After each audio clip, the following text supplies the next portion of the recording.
Mesdames, Messieurs, bonsoir et bienvenue dans Question d'État, votre magazine d'actualité qui traite de différents secteurs de la vie nationale, des États et en particulier la République démocratique du Congo.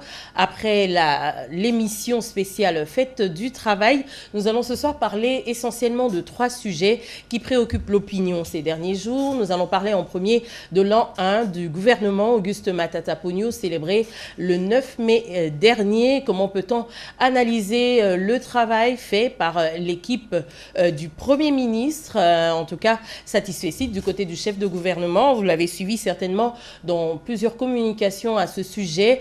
En dehors de l'an 1 du gouvernement Matata Ponyo, nous allons parler de la mise en place du nouveau bureau de la Commission électorale nationale indépendante qui sera le successeur du pasteur Daniel Ngoï Mulunda, mais aussi de qui va être composée sa nouvelle équipe. Nous allons également parler de l'affaire M23. La situation dans l'Est de la République démocratique du Congo reste encore une situation préoccupante. On parle de la mise en place, l'arrivée sur le terrain de la force internationale. De l'autre côté, la mise en place d'un mécanisme de suivi pour l'accord cadre d'Addis Abeba. Qu'en est-il à ce jour? Pour en parler, je reçois pour vous le professeur Philippe Bioya. Il n'est plus à présenter, analyste politique. Vous l'avez certainement suivi plus d'une fois. Je suis heureuse de le recevoir dans Question d'État. Bonsoir, professeur. Bonsoir, Graine. Mais soyez le bienvenu dans ce magazine Question d'État. Comment vous allez? Je vais bien.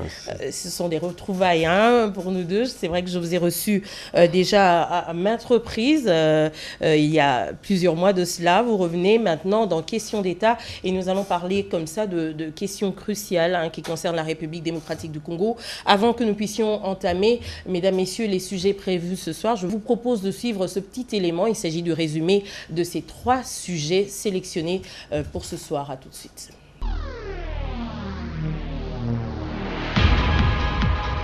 9 mai 2012, Auguste Matata Ponyo Mapon, nommé Premier ministre 20 jours plus tôt par le chef de l'État, dévoile son équipe de 36 membres, technocrates et dits surdoués, soit 2 vice-premiers ministres, un ministre délégué à la primature chargé des finances, 25 ministres et 8 vice-ministres. Des éléments choisis au terme de consultation sur base des critères de compétence, d'efficacité, d'intégrité et de moralité. Le nouveau Premier ministre avait annoncé que son équipe allait s'attaquer durement à la fraude et la corruption tout en faisant du social sa priorité. Au terme de l'an 1, le chef du gouvernement qui a fait une auto-évaluation au regard de la feuille de route brandit un satisfecit car pour lui, même si les objectifs ne sont pas encore atteints, les actions posées sont porteuses d'espoir pour le peuple congolais qui malheureusement ne sait pas encore satisfaire ses besoins sociaux de base, à savoir l'alimentation, les soins médicaux, l'eau, l'électricité, le transport, la scolarité et j'en passe. Cette deuxième année débute donc avec d'importants défis. Les regards sont également tournés vers les acteurs politiques tant de la majorité présidentielle que de l'opposition ainsi que la société civile qui n'ont plus droit à l'erreur quant à la désignation des membres du nouveau bureau de la Commission électorale nationale indépendante. 13 membres au total pour cette structure mais 6 pour le bureau dont le président devrait être issu des confessions religieuses. Pendant que les consultations menées par le numéro 1 de la Chambre basse du Parlement étaient encore en cours, des noms défrayaient déjà la chronique comme celui de l'abbé Apollinaire Malou Malou, organisateur des élections de 2006. Des rumeurs qui ont notamment donné suite à une déclaration de la Synco évoquant l'incompatibilité de la mission ecclésiastique et des fonctions étatiques.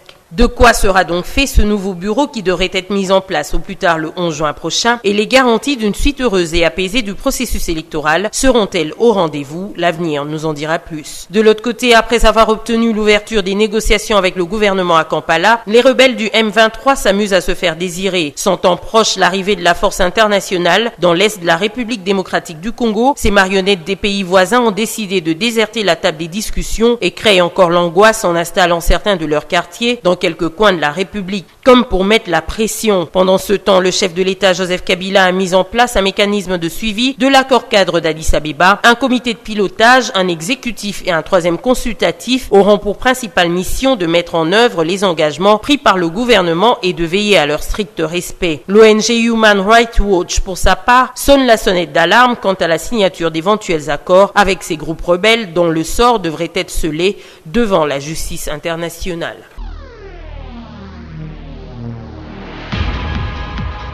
Voilà, je viens de vous le dire, vous l'avez suivi le 9 mai dernier, le gouvernement Matata Ponyo a célébré son premier anniversaire. Professeur Philippe Bioya, sous quel signe l'a-t-on célébré finalement en République démocratique du Congo? Ben, je crois que de façon générale, le 9 mai est tombé au au moment où tous les Congolais commencent à espérer que la situation générale du Congo serait en redressement, parce que je pense que comme c'est surtout la situation de l'Est de la République qui préoccupe et qui semble conditionner l'avenir du pays, l'annonce du déploiement de la brigade d'intervention des Nations Unies a créé certainement de l'espoir. Et je crois dans ce contexte, en fait, des renaissances d'espoir, de renaissance d'un peu de confiance en soi-même, qu'intervient en fait l'anniversaire, Vous mettez à l'actif du le gouvernement Matata Ponyo? Absolument. Qu'est-ce qu'on ferait? Parce que ça arrive sous son administration. En fait, il faut tout le profit, tous les bénéfices, en fait, devaient lui revenir. Et je crois que moi-même personnellement, j'ai salué en fait qu'on soit arrivé en fait à cette date anniversaire parce que c'était pas acquis, hein. C'était pas acquis des motions, des interpellations, des Est-ce motions de qu'on avait défiance. vraiment eu peur de ces motions? Est-ce que à un moment donné, on aurait pu imaginer que ce gouvernement ne tombe? Bah, écoutez, ici, hein, pour que ça tombe, il faut pas qu'il y ait vraiment l'ouragan, il faut qu'il y ait une grande tempête, hein, même des simples coups de vent peuvent faire Beaucoup renverser ne des choses croient ici pas en parce ce que contrôle parlementaire qui finalement, avec une majorité plutôt protectionniste, est-ce que ça peut arriver? mais ici, il n'y a pas de rationalité. Je crois que c'est l'erreur peut-être que des gens... Les systèmes, il existe un système qui a sa logique. Et tout ce qui arrive dans ce système, je crois que ça n'arrive pas par hasard. Des gens, je crois que c'est un système politique comme celui que nous avons aujourd'hui, et cette majorité-là, si en fait, elle ne se fait pas sérieux, ne se montre pas sérieux, c'est qu'en fait, on a de quoi désespérer. On n'aurait même pas en fait, à célébrer en fait, l'anniversaire du gouvernement, on n'en serait pas fier. Et je pense qu'il y a une logique que malheureusement personne ne comprend, et une logique effectivement qui m'a fait peur à moi-même parce que j'ai comme l'impression qu'ici, on ne sait pas en fait quelle est l'instance qui doivent nécessairement en fait marcher, qui doivent en fait incarner l'espoir de tout le monde, qui doivent piloter l'espoir général. Ici, on pense qu'en fait tout le problème, c'est le chef de l'État. Dès qu'il a été élu, il est chef de l'État. Eh bien, c'est lui. Même quand la Constitution... nationale, l'émanation du Oui, peuple. mais c'est exactement un peu, c'est ça la rationalité d'ici là. Alors tout le monde surveille les humeurs du chef de l'État. Et si en fait le chef de l'État n'a pas de bonne humeur, il suffit que le chef de l'État, dans un discours, il s'interroge sur en fait la portée des réformes macroéconomiques, que tout le monde en fait, qu'on se dise, le type n'a plus confiance du chef de l'État, et bien alors on met la machine en marche. Beaucoup un de peu comme choses ça, ont là. été dites à ce sujet C'est entre les exactement ça. relations dites refroidies entre le chef de l'État et le chef du gouvernement. C'est exactement ça. Donc il a suffi d'un petit propos, je crois, à l'occasion du discours du chef de l'État devant l'État de la Nation, devant le Congrès réuni. Il a suffi qu'il se pose des questions là-dessus. Là, bah, la machine était mise en branle et on pensait que c'était en fait la fin. Alors au point qu'on peut se demander, mais est-ce qu'il existe un système qui puisse réformer en fait un pays malade comme celui-ci, des décennies d'Iran, en des mois, en 6 mois? L'on ne travaille pas sur le long terme. Alors moi, écoute, on est arrivé, on dit bravo à Matata, parce que quand même il aura Vous êtes donc d'accord avec ce satisfecit arboré par le chef du gouvernement qui a en plus fait une auto-évaluation, ça veut dire évaluer ses ministres, hein, la classe Matata Ponyo. Mais c'est plutôt... quand même de bonnes choses, hein. C'est oui. bonnes choses. Moi je crois que ça c'est osé. Mais c'est fondamental. Si le chef de gouvernement, il doit pouvoir évaluer en fait les gens qui travaillent avec lui parce que c'est lui en fait qui le voit au quotidien. Est-ce que c'est une et c'est lui qui leur a confié fantaisiste ou vraiment plutôt objective? Mais comment est-ce que vous pouvez, d'un chef de gouvernement, pour peu qu'on le considère responsable, trouver en fait sa méthode fantaisiste? Je crois qu'il n'y a pas de fantaisie parce que s'il joue à la fantaisie, alors c'est qu'en fait il entre dans la logique du système parce que je crois que Matata est quand même une équation difficile dans le système. Il est du système, mais en fait il ne semble pas fonctionner à la satisfaction déjà du système. Bon, qu'on l'appelle surdoué ou pas, mais de quoi, il a une méthode de travail, il a sa rigueur, qui est sa rigueur, qu'on ne doit pas comparer avec d'autres rigueurs. Il a quand même, il tient la à ses rigueur, il a quand même attribué des points, des grandes distinctions. Hein, bon, peu importe, mais dans l'ensemble, oui. À partir du moment où il a évalué lui-même en fait l'ensemble de son action, et il sait en fait qui a apporté au moulin quoi que nous ne savons pas. C'est lui le chef du moulin, c'est lui le meunier principal et c'est lui qui sait qui a collaboré en fait à la réalisation des résultats qu'on a pu obtenir. Ce que moi je note dans son gouvernement, c'est quoi? C'est en fait ce que j'appelle le volontarisme. Quand même, parce que je connais, tu le sais, je connais bien les premiers ministres. et je pense que si je le compare un peu avec le Premier ministre Muzito, avec qui j'ai certainement collaboré, lui, il semble quelque part être plus à l'aise parce qu'il est du PPRD. Muzito brillant, Muzito volontariste aussi, mais Muzito souffrait du fait qu'il se savait mal aimé. Il se savait mal aimé. Ils étaient du Palou. Ils n'étaient pas comme tel dans la majorité. Ils ont dû faire en fait un contrat avec Kabila. Et l'alliance était entre Kabila et Gizenga. Ce n'était pas une alliance entre des partis. Hein, les gens du PPRD, ils ne faisaient pas en fait du Palou en fait un parti allié. Est-ce que vous pensez que le gouvernement en place est un peu plus stable de l'appartenance de son chef de gouvernement au PPRD? Non, Matata en fait se sent assez fort du soutien que lui apporterait en fait le chef de l'État, et il semble revendiquer, même s'il ne l'obtient pas, il revendique son appartenance au PPRD. Il agit, il n'a pas de complexe, il n'a peur de rien, il craint personne, il vient de la maison, il est de la maison, mais il n'est peut-être pas très accepté, il est mal aimé, alors il s'en remet en fait à l'arbitrage de l'autorité morale, du papa, de tout le monde là. Et c'est un peu une marge de manœuvre, un peu de soupape de sécurité que par exemple Muzito n'avait pas. Muzito peut-être était autant brillant, il était peut-être autant volontariste, il aurait voulu faire mieux, mais personne en fait n'attendait qu'il fasse ça. Pourquoi? Parce qu'il ne devait pas faire ça, parce que ici le problème, on ne veut pas partager le bilan. Ici, tout se fait, bien sûr, tout le monde agit de façon électoraliste, parce que laisser Muzito réussir, ça serait faire la publicité du Palou, et on ne sait jamais. Alors, maintenant, voilà la contradiction. Les PPRD a les affaires à main, mais PPRD, une maison, je ne veux pas dire hantée, mais une maison avec beaucoup de têtes. Tout le monde veut, comme c'est le tour de la maison. C'est pas le grand amour au sein du PPRD. Non, mais parce que tout le monde au PPRD se croit capable. Tout le monde veut plaire au chef de l'État. Alors, c'est leur économie d'amour envers les chefs qui pose problème. Parce que tous, ils ont des enfants chéris du chef, et les chefs les aiment autant. Alors, en ce moment-là, comme le papa ne sait pas, en fait, discriminer, il ne fait pas faire de préférence, et il les laisse, en fait, jouer.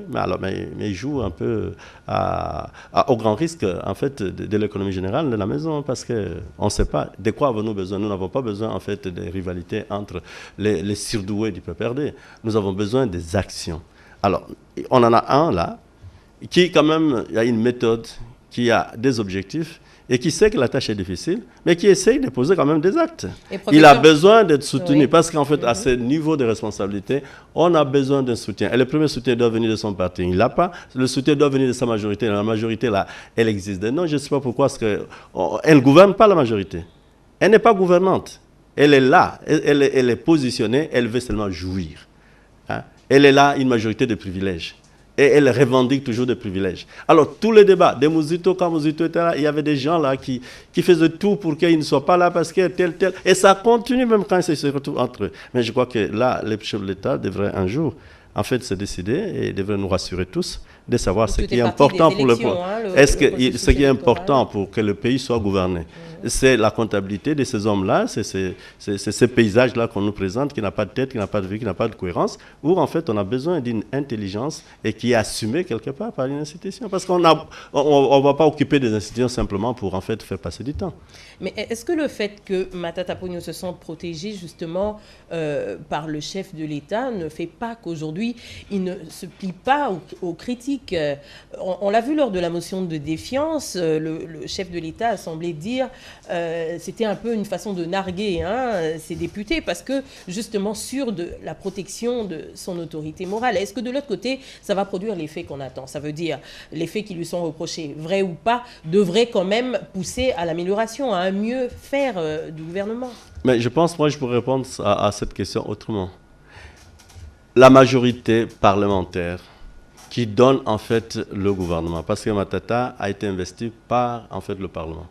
Est-ce qu'on peut investir un gouvernement pour attendre que ce gouvernement parte? Qu'est-ce qu'on lui apporte? Parce qu'en fait, on ne doit pas, ce ne sont pas par des motions, en fait, qui sont souvent initiées même par l'opposition, que la majorité va s'illustrer dans sa conscience, en fait, de représentation du populaire. Je crois, ce qu'on demande à la majorité aujourd'hui, ce n'est pas de nous donner des premiers ministres qu'on renvoie demain, mais qu'on nous montre qu'ils connaissent le travail, qu'ils savent comment, en fait, dans la majorité, là, gouverner le pays. Et cette capacité-là, ils doivent être le conseiller permanent, en fait, de leur Premier ministre, parce que c'est leur Premier ministre. Ce sont leurs partis. Matata est des PPRD. Je ne peux pas penser que le PPRD soit capable, soit intelligent, et que le PPRD trouve que Matata qui est de PPRD ne peut pas bénéficier de l'intelligence de PPRD. Si le PPRD n'est pas capable, c'est que Matata ne sera pas capable. Parce que si Matata se montre capable, au détriment de son parti qui n'est pas capable, il devient un problème. Vous pensez donc, comme beaucoup, qu'une motion de défiance réussie serait une preuve d'échec pour le parti politique? Généralement. Je vais vous donner un cas. En 1958 en France, il y avait un premier ministre qui s'appelait Michel Debré. Il a eu 6 motions de défiance, 6 motions, qui venaient de l'opposition, ça n'a jamais abouti. L'essentiel, ce n'est pas de faire partir un premier ministre, mais c'est en fait de poser le problème.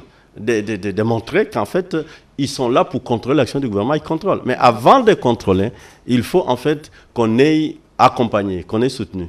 Parce que si je suis avec toi aujourd'hui, là, nous marchons ensemble, c'est selon ce que nous serons convenus que tu pourras en fait juger en fait mon comportement. Mais si on se convient de rien, hein, on s'installe et on attend quoi? Puisque nous t'avons placé là-bas, alors toi, tu regardes, si nous avons besoin de manger, tu nous accompagnes. Et quand, en fait, on a décidé, par exemple, qu'on doit avoir des émoluments, on doit avoir 14 000 $ ou 9 000 $ et que Matata dise que les recettes, il n'y en a pas, on dit qu'il a violé la Constitution. Mais c'est quelle compréhension, en fait, de la Constitution? On ne gouverne pas le pays de cette façon-là. Mais le gouvernement, le pays, ce n'est pas des intentions qui gouvernent un pays. Le gouvernement empiète aujourd'hui sur d'autres pouvoirs, comme l'appareil judiciaire. On l'a vu parmi les dossiers évoqués lors de cette motion de défiance. Matata Ponyo a mis aujourd'hui en place des troïkas, en lieu et place de conseil de gouvernement que l'on connaît depuis. Est-ce que ces choses-là marchent de pair avec ce que dit l'esprit de la Constitution? Je crois. La Constitution dit quoi? La Constitution ne prescrit pas tout. La Constitution ne nous dit pas comment exactement il faut se comporter à chaque moment. La Constitution ne dit pas, lorsque le pays a une crise économique profonde, que le secteur économique ne doit pas se réunir. Par le passé, les gouvernements se réunissaient, je crois, en sections. Il y avait des interministériels, des cultures, des sociales, d'économie, des techniques et des politiques et consorts là. Ça peut se faire. Une troïka au sein d'un gouvernement, ce n'est pas une mauvaise chose. Parce qu'on gère en commun une responsabilité. Les finances et l'économie doivent être ensemble. C'est une possibilité, c'est une méthode. Mais les conseils de gouvernement sont en fait, je crois que c'est prévu par la Constitution. Il n'y a pas que Matata qui convoque le conseil de gouvernement. Le chef de l'État, il est membre du gouvernement. C'est un exécutif en fait qui est bicéphale. Le chef de l'État préside le conseil des ministres. Ça, c'est un problème d'organisation à l'interne. Le problème de l'indépendance de la justice, je crois que nous sommes dans une tradition dans ce pays, en fait, de non-respect du principe de la séparation de pouvoir. Ce n'est pas Matata qui l'a commencé. Ce n'est pas Matata qui l'a commencé. Vous allez demander ici, pour la petite histoire. Ça pas quand même de ceux qui lui ont reproché. Mais ce n'est pas Matata, il est chef de l'exécutif. Quoique, il le partage avec certains pouvoirs. Le Parlement, c'est le législatif et le cours des tribunaux, c'est le judiciaire. La loi dit que ça doit fonctionner dans l'indépendance, dans la séparation, mais dans la collaboration. Mais je pense qu'avant que Matata ne soit en fait Premier ministre, il y a eu un débat au Parlement autour en fait du Conseil, du Haut Conseil de la magistrature, où la majorité, la présidentielle, a absolument tenu à ce que tout le monde soit là-dedans, y compris le chef de l'État qui soit en fait là-dedans. Alors, ça ne veut pas de Matata. Matata est dans un système, mais ce système ne veut pas de l'indépendance du pouvoir judiciaire. Il faut faire le ménage dans cette majorité présidentielle. Je vois que vraiment, vous n'êtes pas d'accord avec ce qui se passe dedans.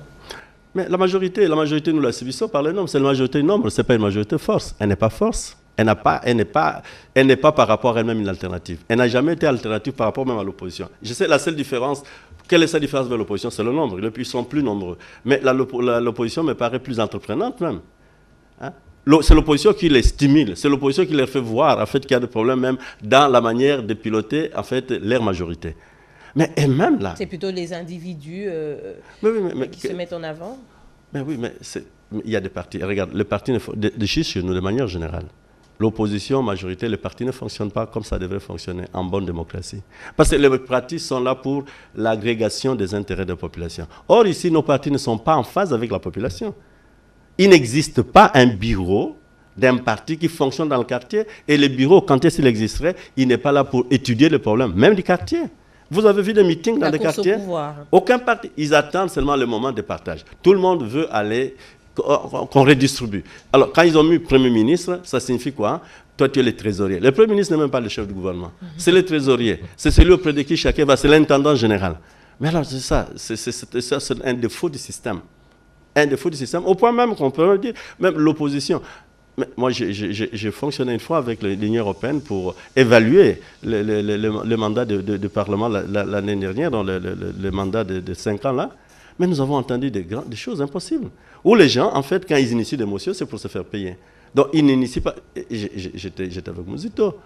Mais toutes ces motions-là, c'était pourquoi? C'est pour le mettre sous pression, pour qu'en fait... C'est ce qui a été dit, justement, lors de Mais même ils avouent ça, ceux qui initient des motions. Ils l'avouent. C'est pas ce qu'a dit le initiateur c'est pas tous, la dernière motion. Hein. Bah oui, mais ce qu'il avoue en dehors des caméras, en dehors des micros, vous ne le savez pas. Mais ce sont déjà... Regardez un peu là. Quel intérêt le parti de notre ami camérain aurait à voir Matata tomber, avoir le PPRD? Pourquoi il irait aider les PPRD à régler des comptes à l'intérêt du PPRD? C'est pour qu'à la fin, on lui donne quoi? C'est pour le bien-être de la population. Ah, mais je veux bien alors. Le contrôle parlementaire, je pense qu'il a ça comme objectif. Regardez, aujourd'hui, nous ne sommes pas seulement, il n'y a pas que le Parlement national. Il y a aussi les parlements provinciaux. Qui s'occupe des parlements provinciaux? La ville de Kinshasa est dirigée par la majorité. Comment ça fonctionne dans l'Assemblée provinciale de Kinshasa? Pourquoi ça n'intéresse pas en fait la majorité présidentielle? Pourquoi ça n'intéresse pas le PPRD? Parce que Kimbuta, il est PPRD. Il est PPRD. Oui. Alors pourquoi le PPRD ne se soucie pas de ça? Toutes les assemblées provinciales sont aujourd'hui de la majorité présidentielle. Est-ce que ça marche? Les élections, on les recommence tous les jours. On nomme des gouverneurs, on élit toujours les gouverneurs. Ça ne marche pas. Mais est-ce que vous avez entendu que la majorité a fait un congrès pour savoir, mais nous avons la responsabilité, c'est nous qui dirigeons tous les pays, pourquoi ça ne marche pas? Alors, c'est seulement quand le Premier ministre ne paye pas le salaire que ça ne marche pas. Bon, je ne fais pas l'avocat du Premier ministre, mais je pense que l'on doit savoir que la politique commande tout. La stabilité institutionnelle est plus importante qu'en fait les réformes macroéconomiques là. Parce que si ça ne marche pas dans la politique, si le gouvernement change tous les jours, s'il y a instabilité politique, on peut avoir donné tout le pays à tous les investisseurs du monde entier, il n'y aura pas de développement, il n'y aura pas de direction, personne ne viendra. On doit, la politique, c'est pas n'importe quoi pour que les gens s'amusent avec la politique, avec les institutions comme on le fait. Parce que le sérieux du pays, l'image du pays à l'extérieur, c'est quoi d'abord? C'est la stabilité institutionnelle. Mais dites-moi un peu, tous les observateurs qui sont ici, tous les diplomates qui nous observent ici, tous ils sont d'abord des observateurs politiques. Et ils observent quoi? Le fonctionnement des institutions. Donc tous les 3 mois ou tous les 2 mois, le Premier ministre est interpellé pour qu'il parte. Mais dites-vous même s'il est solide, je ne sais pas comme quoi, est-ce qu'il peut être, en fait, en lui-même, il peut avoir la sérénité nécessaire pour piloter un pays? De l'autre côté, il n'y a pas de sérieux. On ne met pas du sérieux parce que, alors on nomme des premiers ministres. Pourquoi? On peut supprimer ça, on peut supprimer le poste de premier ministre. On peut laisser le président de la République et puis avec le Parlement. Il y a eu les partis États ici, il n'y avait pas de premier ministre, il y a eu des premiers commissaires d'État. À un moment, il n'y en avait même plus. On aura ce qu'on aura. Oui. Alors, on fait pas. Parce que moi, ce qu'il y a de positif dans Matata, c'est la conscience qu'il a en fait de ses fonctions. Il fait tout pour s'élever au niveau de sa fonction, alors qu'il ne bénéficie même pas du soutien de son propre parti. Il n'a pas de soutien du Parlement. Mais il est responsable là-bas devant le Parlement. C'est lui qui est le responsable, ce n'est pas le chef de l'État. Au-delà de sa personne, quels sont les effets aujourd'hui du travail de l'équipe Matata Ponyo au sein de la population? On parle aujourd'hui du social, tout le monde crie, Matata Ponyo part du PIB en augmentation, mais est-ce que c'est l'indice qu'il faudrait aujourd'hui mettre en exergue? On a l'indice de développement humain qui est sans doute le plus important aujourd'hui au sein d'une population aussi pauvre que la population congolaise. Qu'est-ce que vous dites par rapport à ça? Non, il ne faut pas lui reprocher les objectifs. Il ne faut pas lui reprocher les objectifs de son action, mais il faut lui reprocher peut-être sa méthode. La question qui semble s'être posée à lui, c'est quoi? C'est d'abord, quels moyens pour s'occuper du social? L'État n'avait pas de moyens, les caisses de l'État étaient vides. Oui. Qu'est-ce qu'il fait? Il met un peu de la rigueur dans ce que l'État possède, dans ce que l'État a. Parce que l'État n'investit pas. L'État pense que l'argent vient de l'extérieur. Mais non, l'investissement, pour créer l'argent à l'intérieur, il faut que vous-même vous contaminiez positivement votre sol-là, vous investissiez. On a vu la suspension par l'ITIE, par exemple. Oui, mais il n'y a pas, ça c'est des pratiques de détournement. Ça ne pas, justement. Regardons d'abord le budget. Oui. Tous les budgets-là, les budgets dont on parle, 40 milliards et consorts, les 80%, si ce n'est pas 75%, ce sont des dépenses du personnel, ce sont des salaires. Il n'y a pas en fait une portion d'investissement. C'est-à-dire on n'enrichit pas le pays, on ne donne pas au pays la capacité de se donner l'argent. Alors Matata, il cherche, comme nous gérons les salaires, il voit un peu dans ses salaires comment en fait il peut récupérer quelque chose. Il veut constituer les émoluments des députés. Mais les députés, regardez, parce que les députés auraient dû montrer en fait qu'ils sont soucieux du bien-être de la population en demandant en fait qu'on égratie, qu'on prenne un peu quelque chose dans les émoluments. Mais elles, ils veulent, c'est l'ascension. Ils sont passés de 6 000, ils veulent aller en fait à 14 000 dollars. Alors ils sont combien? Ils sont 500. Mais bien sûr, ils vont dire, comme quelqu'un a déjà dit une fois, bon, même si on augmente pour eux là-bas, et qu'est-ce que vous demandez qu'on retire, qu'est-ce que ça va dans la population? Non. Si nous sommes pauvres, tous nous devons payer le prix de la pauvreté. Or, si dans notre pays, nous ne payons pas tous le prix de la pauvreté. Il y en a qui vivent au-dessus, au-delà, très loin de la pauvreté. Alors, le problème de Matata, c'était ça. Il s'est fait un problème, il a peut-être mal défini les priorités. Il aurait voulu d'abord avoir l'argent. Mais quand il a l'argent, quelles sont les priorités? Alors, tout est urgence. C'est ça le problème de ce pays. Tout est urgent, tout est prioritaire. Faut-il commencer par le transport? Parce qu'en fait, dans la ville de Kinshasa, c'est un problème, le transport. Les gens meurent tous les jours, tout le monde, on a tout privatisé. Alors, comme on a tout privatisé, on a vendu la mort, en fait, au taux du jour. Alors, maintenant, qu'est-ce qu'il faut faire? Par où il faut sécuriser les Congolais? Ils veulent manger. Mais l'alimentaire, l'État n'a même pas de cantine. Alors que les régimes, là, c'est le régime... Il y a tout État. Mais l'agriculture, ce n'est pas à la veille de la chasse qu'on nourrit son chien de chasse. Hein. Mais il faut avoir... L'électricité, l'eau... Et c'est ça. Donc, tout est prioritaire. Par où, en fait, on va commencer? C'est ça. Je crois qu'au jour d'aujourd'hui, il ne faudrait peut-être pas, en fait, lui en vouloir. Il faut peut-être lui montrer comment opérationnaliser. Et peut-être, je pense, que si les équipes provinciales fonctionnaient aussi, si les gouvernements provinciaux fonctionnaient, je crois qu'on pourrait avoir un partage des charges de responsabilité. Avec tous ces problèmes de rétrocession. Parce que partout, il y a de l'argent. On a vu ici, à Kinshasa, il y a eu la DGRK qui a pu, en fait, générer des recettes. On n'a pas vu ce que, en fait, Kinshasa a fait pour résoudre le problème de Kinshasa, pour que ça ne soit pas à la charge du gouvernement. Or, ici, Matata, il est responsable de quoi? De toute la République. Il doit répondre, en fait, du social, des gens du Kivu, qui sont sous occupation, en fait, de tout ça. Il doit aller partout, il n'y a personne qui l'aide. Tu vois, c'est ça là où je pose le problème des rationalisations de la démarche. On donne l'impression qu'en fait, les institutions sont là, mais que les institutions n'appartiennent en fait à personne, mais surtout qu'il n'y a personne qui veut que ça change. On va terminer. Mais il n'est pas chef de parti pour qu'il assume. Regarde, oui, il n'est pas chef de parti pour qu'il assume. La question que vous posez, il ne faut pas le poser à Matata, il faut la poser au chef de parti de la majorité. Parce que les chefs de la partie de la majorité, qui ont des députés au Parlement, ce sont eux qui donnent des injonctions. Ce sont eux qui se mettent au gouvernement. Mais ils viennent au gouvernement pour faire quoi? Quand les chefs de parti, les systèmes que nous avons adoptés, c'est un système français. De Gaulle qui a inventé ce système ne voulait pas travailler avec des partis politiques. Bien dommage, notre chef de l'État, lui, il aime les partis politiques et les chefs de parti. Mais ça lui pose des problèmes. Et ça lui pose des problèmes, c'est le problème du régime. Ce n'est pas le problème de Matata. Ces questions que vous soulevez sont des vraies questions. Et ce sont des questions du régime. C'est les régimes qui fonctionnent mal. Le régime doit en fait revenir à la Constitution. Parce que j'ai comme l'impression que la pratique du pouvoir s'écarte en fait du prescrit constitutionnel. Nous n'avons pas cette culture de notre propre Constitution. Alors, on trouve dans le Premier ministre le bouc émissaire à tout. Mais on les change, mais la situation reste la même. Mouzito est venu, on lui a même donné la mission du social. Mais il n'a pas été à mesure. Il est allé voir comment est-ce que le militaire se comportait. Il a posé des problèmes, personne ne l'a écouté. Alors, tu vois. Est-ce que finalement cette auto-évaluation de Matata Ponyo ne cacherait pas un remaniement? On en parle. Ben, je pense que lorsqu'on a évalué, tout le monde a appris ça à l'école. Hein. On évalue et on tire des conséquences. La conséquence doit être que ceux qui n'avaient pas de performance, il essaie d'établir. Absolument, c'est nécessaire. Une année après, avec des gens qui savent marcher ou qui ne doivent pas marcher, on doit savoir qui était capable et qui n'était pas capable. D'autres technocrates. Ah ben, il y en a plein, nous sommes un pays de 70 millions de personnes. Ce n'est pas ça qui manque en plus. Hein. Voilà, on va entamer le sujet de la nouvelle commission électorale nationale indépendante. Le bureau, les tractations, enfin les consultations entreprises par le président de la Chambre basse sont clôturées. Mais il y a déjà des noms qui défrayent la chronique. Vous avez certainement entendu parler de cette nouvelle, publiée notamment par l'agence Belga. L'abbé Apollinaire Malou va-t-il signer son retour? Et avec lui, quels autres membres de la CENI? De quoi sera constitué ce nouveau corps? Mais vous donner l'occasion de participer à ce débat citoyen. Moi, je crois qu'on est en dehors de la vraie question. La vraie question, ce n'est ni Malou Malou. La vraie question, c'était même Pango Imulunda. La vraie question, c'est la loi. Est-ce que la loi est-elle bonne? Est-ce que ça, c'est vraiment une loi?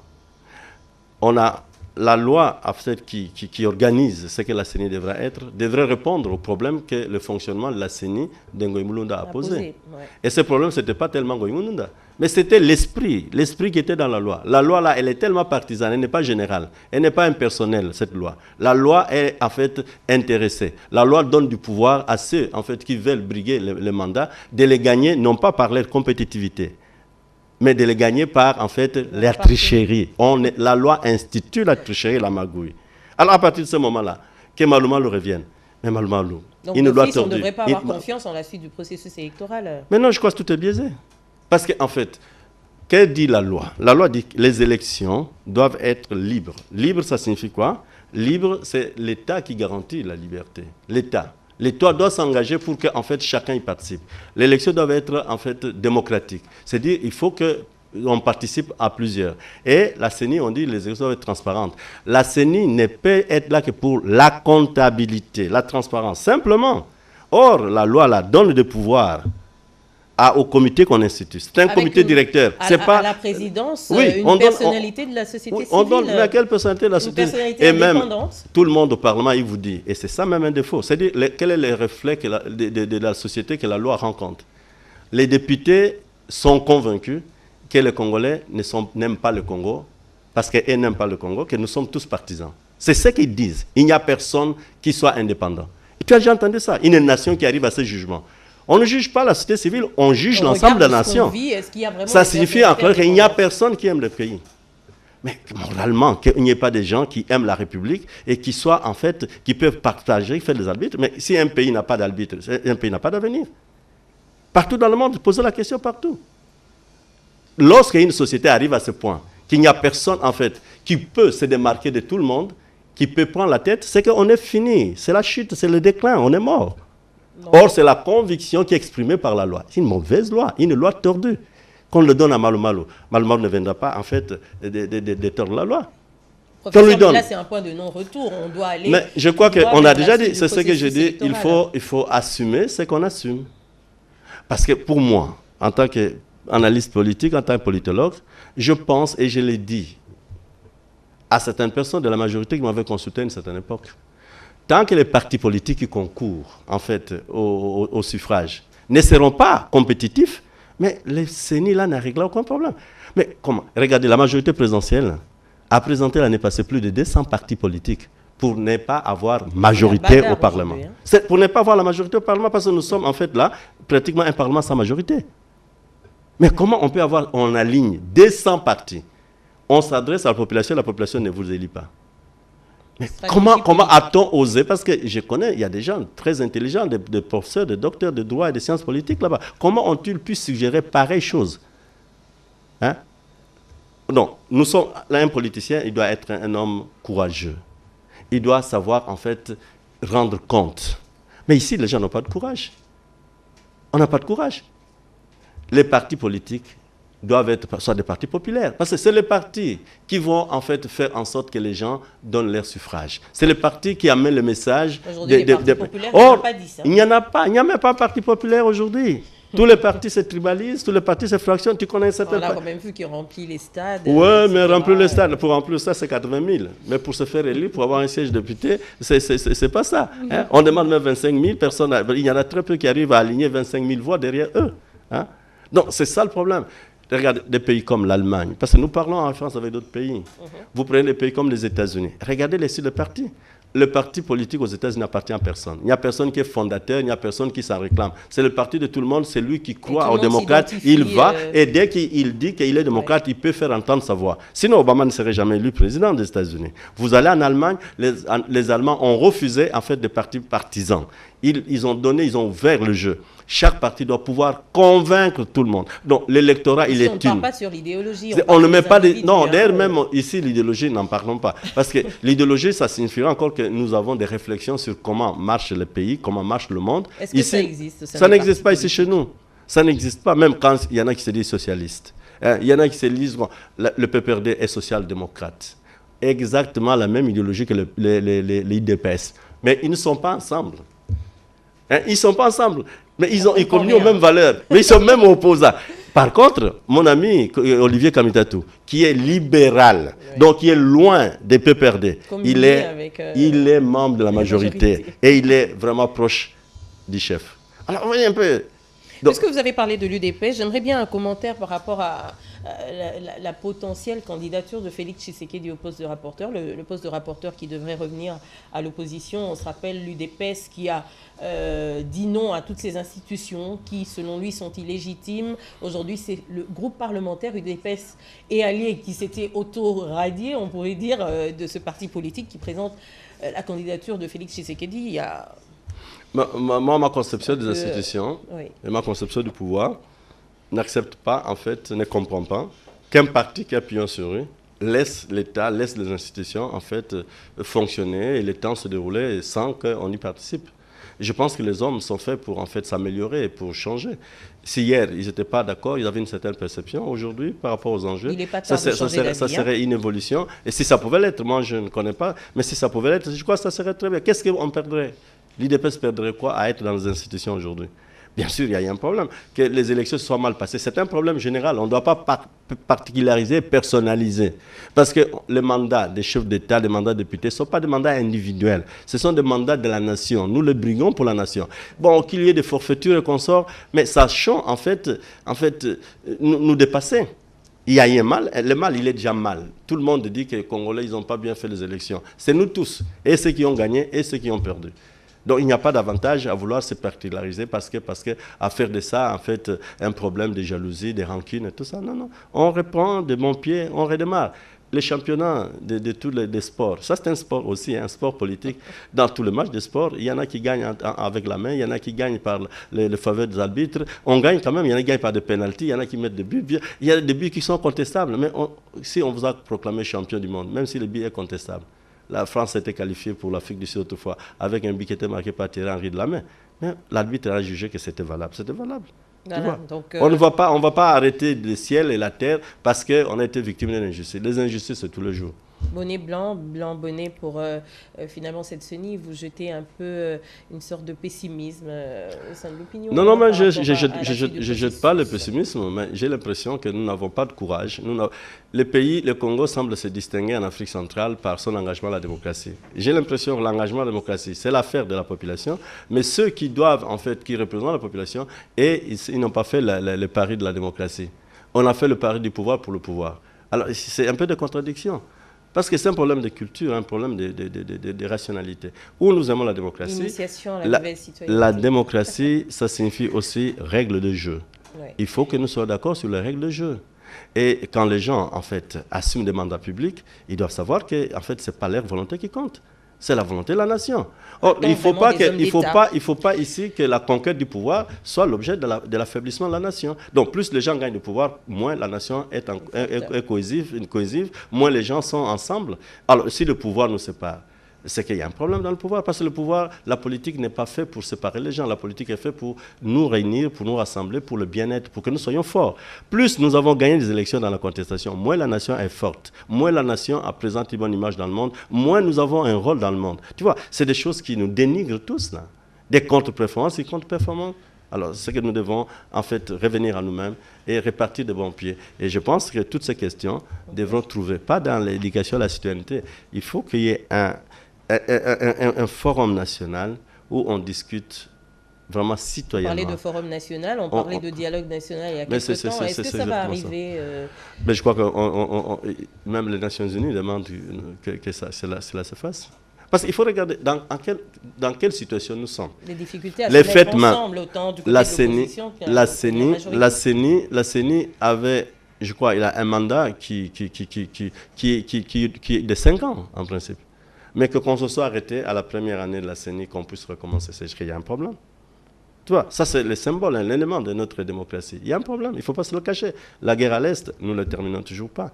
Il y a un problème. Aujourd'hui, c'est les Nations Unies qui nous disent comment est-ce que nous devons traiter le problème. C'est parmi les impératifs de cet accord cadre. Aujourd'hui, il y a un mécanisme de suivi qui est mis en place. Mais est-ce qu'on va finalement crever l'abcès autour de ce dialogue promis par le chef de l'État en décembre? Nous sommes en mai et la situation de l'Est doit être résolue. Dans le mécanisme de suivi, il y a 3 comités, dont le comité consultatif qui serait chargé d'organiser, me semble-t-il, le dialogue. Donc c'est une bonne chose. Il était temps qu'on le fasse. Parce qu'en fait, regardez, l'accord cadre, c'est la communauté internationale qui nous prend en charge. Et cette communauté internationale a un regard sur nous. Ils nous voient faibles, ils nous voient désorganisés. Et ils nous demandent en fait de nous récapaciter. Ils nous demandent de nous prendre en charge. Et ils trouvent que nous ne sommes pas suffisamment unis.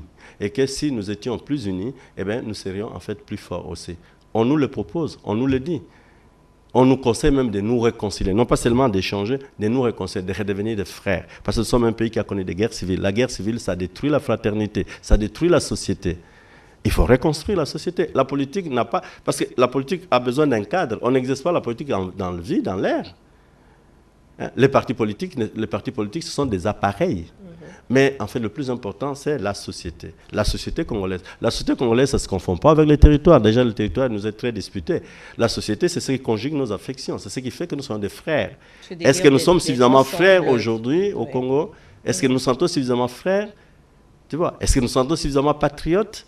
On ne peut pas être patriote sans que la patrie soit là. La patrie, c'est un patrimoine, c'est quelque chose que nous avons en commun. Quel est aujourd'hui notre patrimoine? Parce que chacun... Selon que tu es de Bandundu, tu es du Bas-Congo, chacun pense même que l'électricité du Bas-Congo, c'est pour le Bas-Congo. Les coltans du Kivu, c'est pour les gens du Kivu, avec nos amis les Rwandais qui les réclament. Les mines du Katanga, c'est pour les Katangais. Alors qu'est-ce qui nous reste en commun? Le fleuve Congo, il ne passe pas partout, hein, il ne traverse pas tout le pays. Hein? Voilà, alors cette attitude du M23, on a suivi dernièrement qui s'était retiré de Kampala, qui y a encore des positions dans l'Est de la République démocratique du Congo, fustigées d'ailleurs par le gouvernement et la société civile, pendant que la population de ce coin de la République reste dans l'angoisse. De l'autre côté, une bonne nouvelle, l'arrivée de cette force d'intervention. Mais fait-elle assez peur à ce mouvement M23, pour lequel d'ailleurs Human Rights Watch demande au gouvernement de ne pas pouvoir faire de concessions? Il faut punir les chefs de guerre. Va-t-on arriver à ça?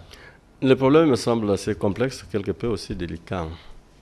Parce qu'on peut aborder cette question au niveau, en fait, des regards de la communauté internationale qui estiment qu'il y a des gens qui sont instrumentalisés par les pays voisins, des éléments qui participent à l'ingérence d'un pays voisin.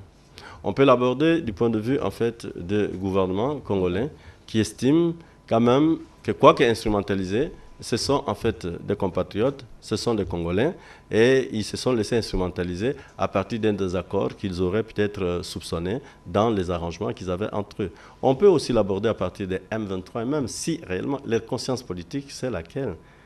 S'ils se destinent à des carrières politiques, s'ils ont pris des armes parce qu'ils avaient des revendications, est-ce que l'attitude qu'ils ont adoptée jusqu'à aujourd'hui, est-ce que c'est de nature à servir les causes pour lesquelles en fait ils ont pris des armes? C'est en fait toutes les questions qui sont des questions difficiles auxquelles il faut apporter des réponses. Mais je pense est-ce qu'il faudrait d'autres conférences pour ça, d'autres non, mais je ne pense pas. Je ne pense pas. Je pense la première chose, et je crois qu'au jour d'aujourd'hui, il faut regarder à la diplomatie de notre pays, parce que notre diplomatie aussi semble un peu se faire avec un peu de... Je ne sais pas si c'est des incohérences ou en fait... Est-ce que ce n'était pas des victoires diplomatiques, par exemple, cette signature de la... Mais je crois qu'on ne devait pas aller chercher l'initiative. Ce n'est pas notre initiative, c'est l'initiative du secrétaire général des Nations Unies.